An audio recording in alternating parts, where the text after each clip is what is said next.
જે મારી પાછળ આવે છે તે અંધકારમાં નહીં ચાલશે પણ જીવનનું અજવાળું પામશે. પ્રાર્થના કરીએ. અમારું જીવનનું અજવાળું આપનાર દેવ, તમારા ચરણોમાં ફરી એકવાર અમારા મસ્તકો નમાવીએ છીએ. પ્રભુ, તમે જગતનું અજવાળું પ્રકાશ છો. એ પ્રકાશ અમારા અંતઃકરણમાં પડવા દો કે જે દ્વારા પ્રભુ જગતમાં તમે અમને મૂક્યા છે તે પ્રમાણે તમારી ઈચ્છા પ્રમાણે અમે પ્રકાશના દીકરા દીકરીઓ તરીકે પ્રકાશ આપનારા બનીએ. અને એટલા માટે આજના વચનો દ્વારા તમે અમને આશીર્વાદ આપો. પ્રાર્થના અમારા મુક્તિદાતા પ્રભુ ઈસુ ખ્રિસ્ત નામમાં માંગીએ છીએ. આમેન. કેટલાક પંખા ફરે છે, કેટલાક પંખા નથી ફરતા. કે આ પંખા ફરતા બંધ થઈ જાય, લાઈટ જતી રહે અને જે પરિસ્થિતિ થાય તે આપણો બધાનો અનુભવ છે. બરાબર? ઘરમાં પણ ઘણું બધું કામ હોય અને લાઈટ જાય તો આપણું જીવન જાણે કે થંભી જાય. આપણે લાઈટ સાથે એવા બધા જોડાઈ ગયા છે આ વીજળી સાથે કે વીજળી વગર આપણું કામ ના ચાલે. અને એટલા માટે રાત્રે બહુ સરસ રીતે ઊંઘતા હોય, એસી ચાલતું હોય કે પંખા ચાલતા હોય અને લાઈટ જાય તો આ જો કે માનવ સર્જિત વીજળી છે અને એ લાઈટ આપે જુદા જુદી રીતે આપણે તેનો ઉપયોગ કરીને આપણે એની સાથે આપણું જીવન જોડાયેલું છે. પણ પ્રભુ ઈસુ ખ્રિસ્તના વખતમાં જે સંજોગો અને પરિસ્થિતિ હતી તેમાં પ્રભુ ઈસુ ખ્રિસ્ત કહે છે કે હું જગતનું અજવાળું છું. વીજળી ચાલી જાય તો આપણને જરા પણ ના ગમે, જરા પણ ના ચાલે, કંઈ પણ કામ ના કરી શકાય, બધું કામ ઠપ થઈ જાય. ઇવન ટાંકીમાં પાણી ના હોય અને વીજળી ચાલી જાય તો પછી બહેનોએ બેડા લઈને કદાચ કોઈ જગ્યાએ ઘૂમે ખેંચવા જવું પડે. વીજળીથી આપણે ચલાવી લીધા શરૂઆતના દિવસોમાં અને વર્ષોમાં આ પેલા શું કહેવાય કે આ જાત જાતના તેલીબિયાને હાર કરીને પછી એનો દીવો કરીને ઘરમાં અજવાળું કરવાની કોશિશ કરી, પછી કેરોસીન આવ્યું, પછી જાત જાતનું તેલ આવ્યું અને પછી વીજળી આવી. અને જો કે મીણબત્તી પણ આવી, પણ આજે તો મીણબત્તીથી પણ કામ ચલાવવા માટે મુશ્કેલ પડે ને, વીજળીથી લાઈટથી આપણે એટલા ઘડાઈ ગયા છે. પણ એવા સંજોગોમાં જ્યારે લાઈટ ના હતી, કશું જ ના હતું, ત્યારે પ્રભુ ઈસુ ખ્રિસ્ત કહે છે કે હું જગતનું અજવાળું છું અને જે કોઈ મારી પાછળ આવે તેને અંધારામાં ચાલશે નહીં. આપણને એ અંધકાર અને અંધારા વિશે બહુ જ ઓછો અનુભવ હશે. આ યહૂદીમાં ઇસ્રાએલ પ્રજાની અંદર યરૂશલેમની અંદર જે યરૂશલેમમાં સુલેમાન રાજાએ જે મંદિરની રચના કરી તે મંદિરની અંદર 4 ભાગ હતા અને ચારે 4 ભાગના ચોક્કસ હેતુ હતા. પરમ પવિત્ર સ્થાન અને ત્યાર પછી લોકોનું સ્થાન, બહેનોનું અને બાળકોનું સ્થાન અને પછી વિદેશીનું સ્થાન. જે વિદેશના સ્થાનમાં યહૂદી આગેવાનો અને ધર્મગુરુ લોકોએ જે વેપાર ધંધો ચાલુ કર્યો અને પ્રભુ ઈસુ ખ્રિસ્તે જે દોરડીનો કુંડો બનાવીને બહાર કાઢ્યા તે જગ્યાએ વિદેશીઓના માટે પ્રાર્થના કરવાનું સ્થળ હતું અને તેના આગળ બહેનોનું અને બાળકોના માટેનું સ્થાન હતું. અને ખાસ યહૂદીઓનો માંડવા પર્વ આવતો. એ માંડવા પર્વની અંદર એ બહેનોના સ્થાનમાં 4 ખૂણામાં સોનાની મોટી દીવીઓ હતી અને એ દીવીની અંદર આ માંડવા પર્વના પ્રથમ દિને એની અંદર તેલ પૂરીને એને સળગાવવામાં આવતું. એ 4 ખૂણામાંથી અજવાળાના દીવાઓ કરવામાં આવતા અને એ અજવાળાને કારણે લોકો સેલિબ્રેટ કરે, સ્તુતિ કરે, આરાધના કરે. જેમ આપણે ક્રિસમસના વખતમાં અંદર ડેકોરેશન કરીએ, બહાર ડેકોરેશન કરીએ, લાઇટિંગ કરીએ, આપણને કલરફુલ લાઇટિંગ ગમે એટલે કલરફુલ લાઇટિંગ કરીએ અને આપણે સાંજે જોવા આવીએ, બીજા લોકો જોવા આવે, ફોટા પાડ્યા થાય નહીં. અને તે વખતે આ 4 ખૂણામાં એ સોનાની દીવીના મોટા દીવાઓની અંદર એ અજવાળું થતું, તેના કારણે યહૂદી લોકો આનંદ કરતા, સેલિબ્રેટ કરતા અને એ યાદ કરતા કે મિસ્ર દેશમાંથી પરમેશ્વરે તેમને બહાર કાઢ્યા ત્યારે રાત્રે ચાલવા માટે, રાત્રે અજવાળા આપવા માટે મેઘ સ્તંભ હતો અને દિવસના માટે અગ્નિ સ્તંભ હતો. એ મેઘ સ્તંભ રાત્રે એમને અજવાળું આપતો. ઈવન એવા સમય હતો કે જ્યારે મિસ્ર દેશમાંથી રાજા અને સૈનિક તેઓની પાસે આવીને સામે એ સમુદ્ર હતો, બંને બાજુથી મોત હતું, તેવા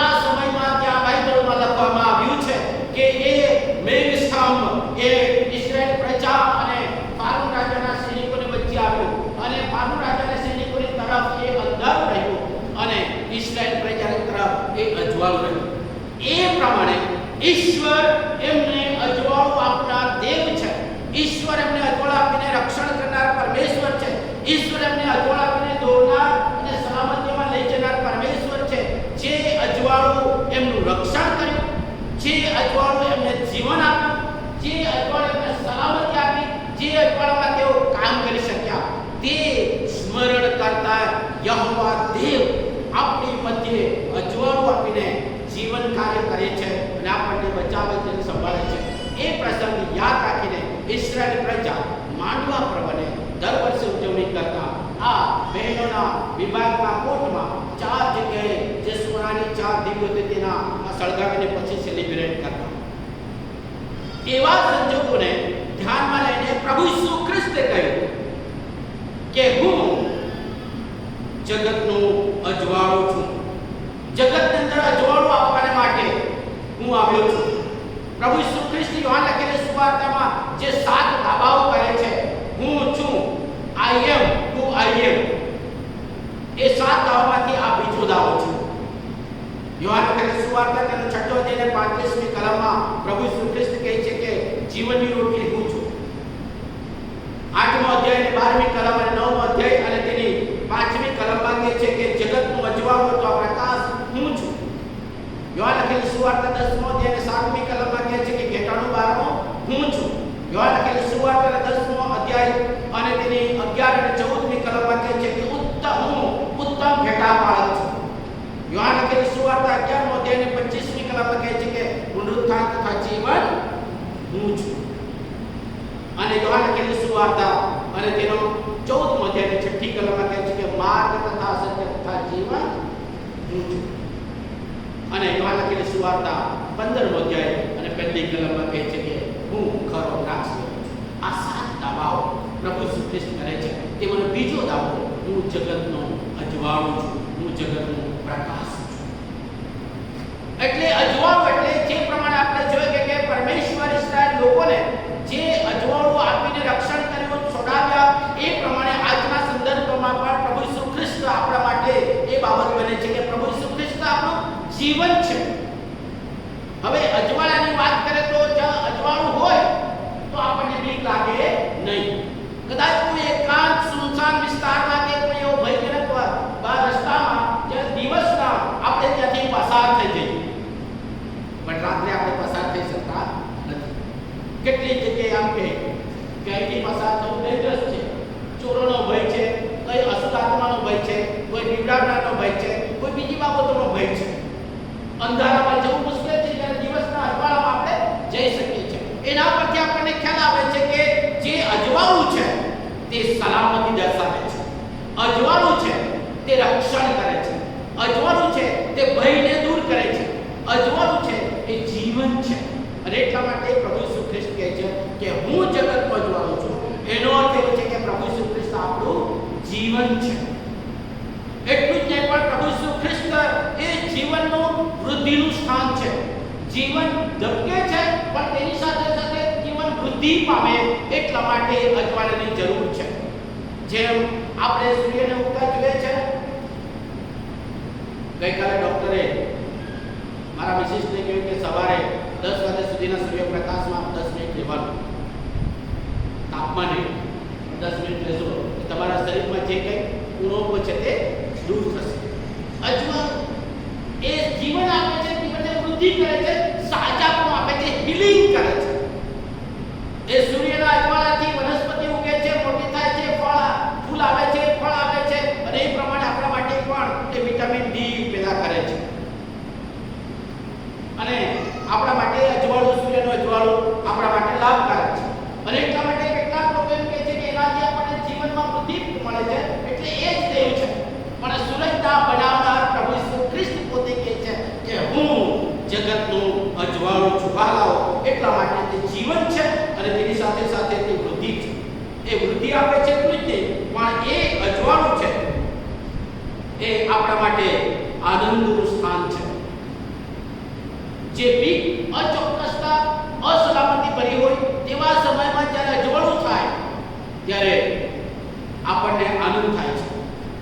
કેટલાક બાળકો હોસ્ટેલમાં ભણ્યા હશે અથવા તો પછી ઘરે પણ એવું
પ્રભુ ઈસુ ખ્રિસ્ત એ જગતનું અજવાળ એટલે સારા કાર્યનું સ્થાન. અજવાળામાં સારું જ કાર્ય થાય. કેટલાક લોકો અજવાળામાં પણ એવું કામ કરે પણ એમને એ બીક લાગે, અજવાળાની બીક લાગે. અંધારામાં જે કાર્ય થાય તે અજવાળામાં થાય નહીં.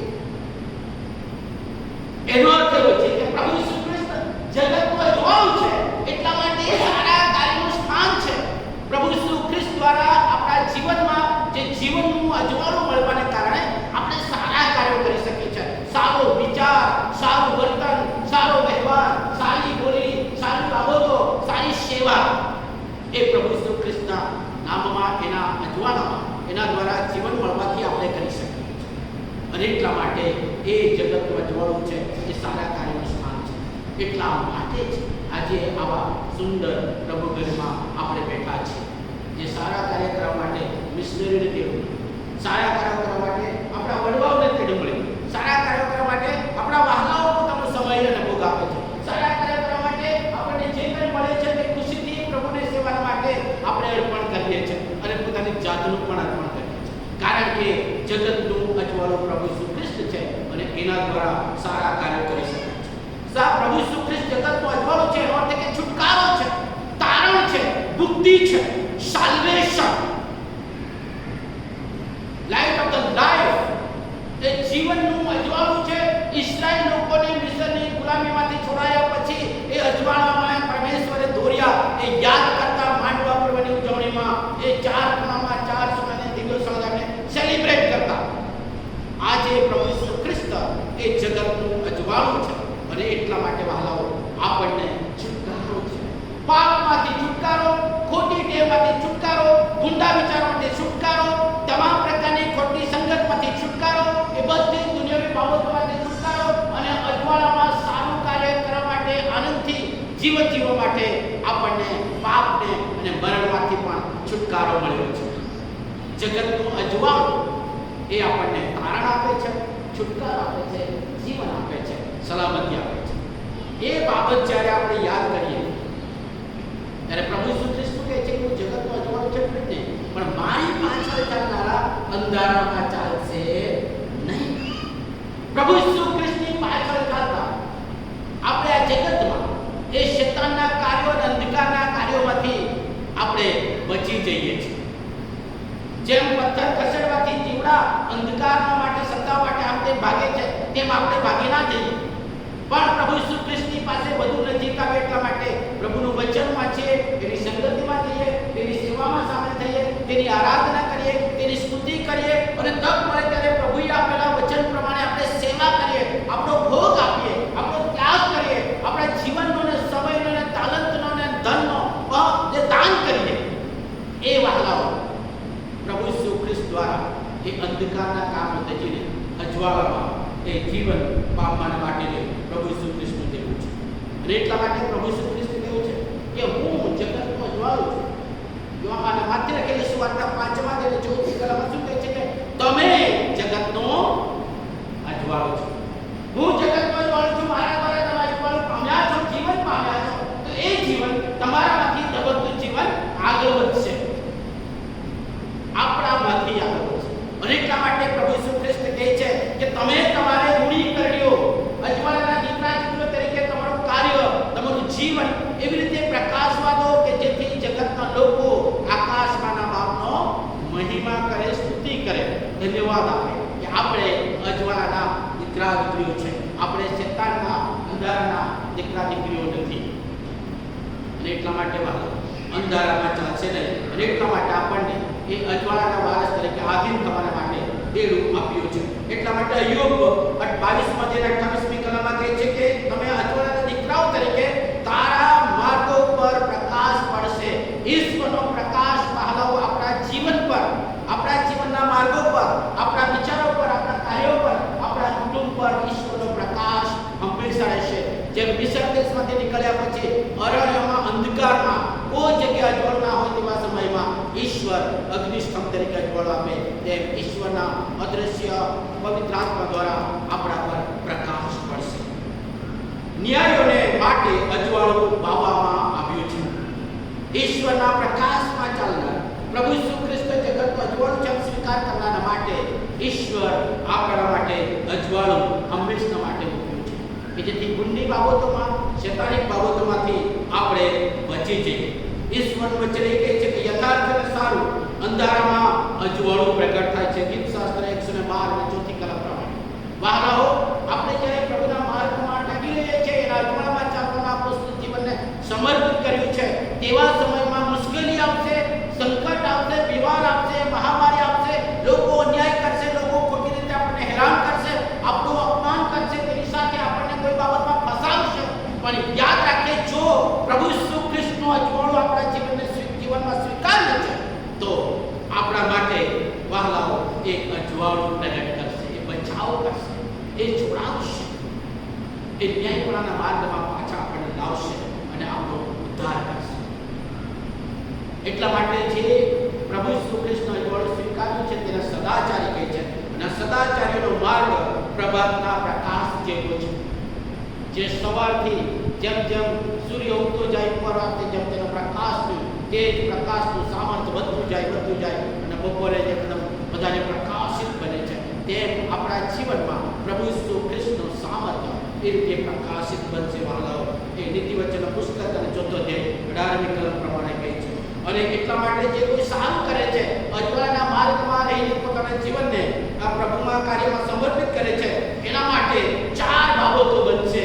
એમ યશાયા પ્રવચનના પુસ્તક અને 58મા અધ્યાયની અંદર 8મી કલમની અંદર કહે છે. એ 4 બાબતોમાં પહેલી બાબત જે કહે છે તે જીવનમાં આપણે જોતા રહીશું કે આપણે પ્રભાતના પ્રકાશ જેવા બનીશું, જે સાજાપણું આપે, આનંદ આપે, સલામત રાખે અને આનંદનો આશીર્વાદ આપે. જીવનમાં દોરનાર એ પ્રભાતના પ્રકાશ જેવો બનાવે છે. અને આપણું આરોગ્ય જલ્દી થશે. આપણામાં માંદગી હશે, દુઃખ હશે, બીમારી હશે, સંકટ હશે, ચિંતા હશે, પ્રશ્નો હશે, એ બધી બાબતોમાંથી પ્રભુ આપણને જલ્દી છોડાવશે, જલ્દી સાજાપણું આપશે. જ્યારે આપણે પ્રભુ ઈસુ ખ્રિસ્તને એ અજવાળું તરીકે સ્વીકાર્યું છે અને તે પ્રમાણે આપણા જીવનને સમર્પિત કરીએ છીએ, ત્યાર પછી કહે છે કે એટલા માટે ન્યાયીઓ એ આગળ ચાલશે.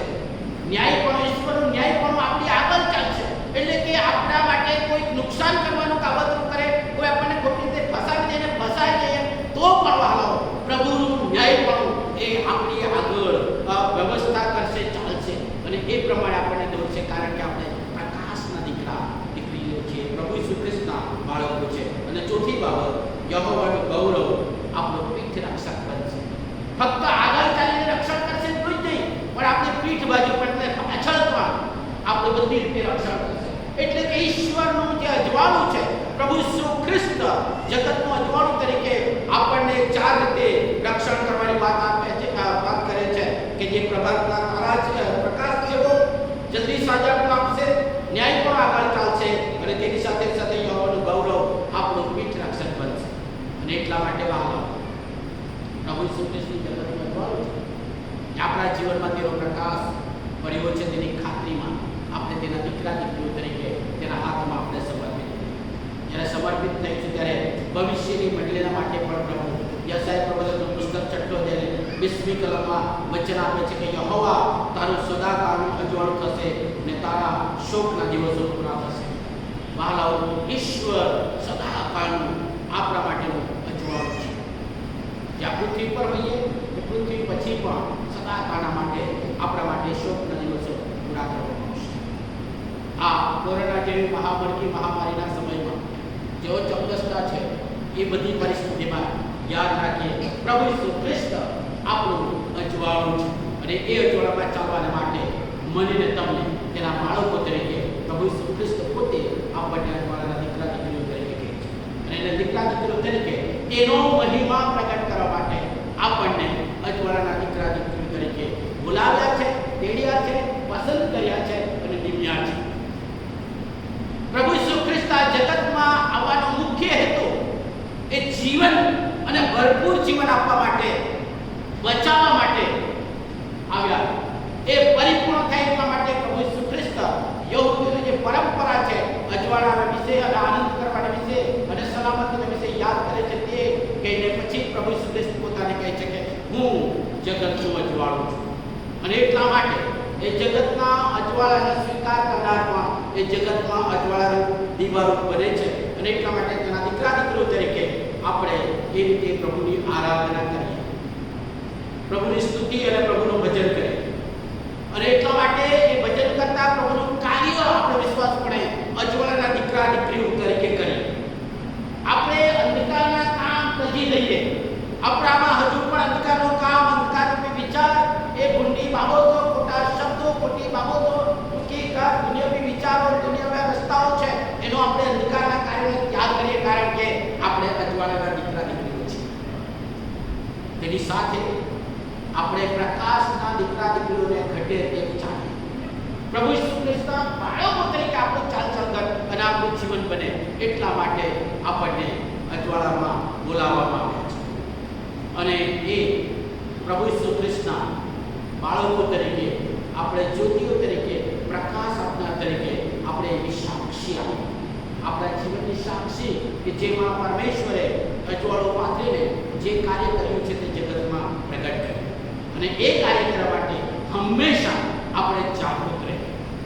હંમેશા આપણે જાગૃત રહીએ. કોઈ પણ જાતની બેદરકારી ના સેવીએ.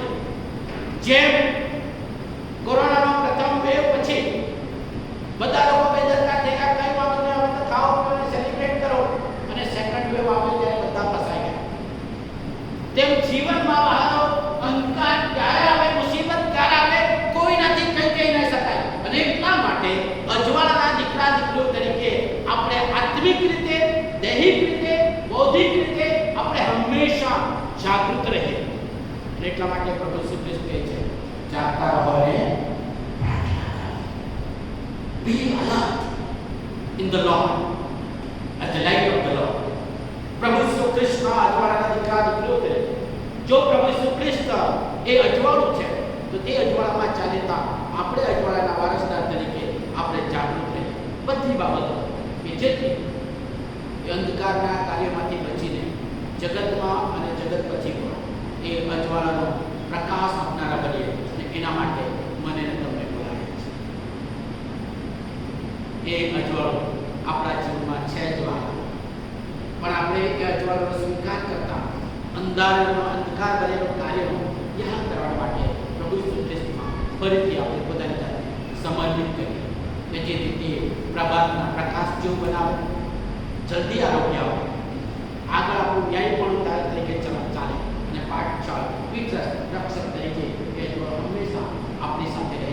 એટલા માટે આવો પ્રભુની પાસે કૃપા માંગી પોતાની જાતને સમર્પિત કરી. જીવતા અને મહાન પરમેશ્વર, તમે જગતનો અજવાળો છો. તમારો અજવાળાનું કાર્ય અને અજવાળો મારામાં પાથર્યું છે. જે છુટકારો છે, જીવન છે, જીવનનો સ્રોત છે, આનંદ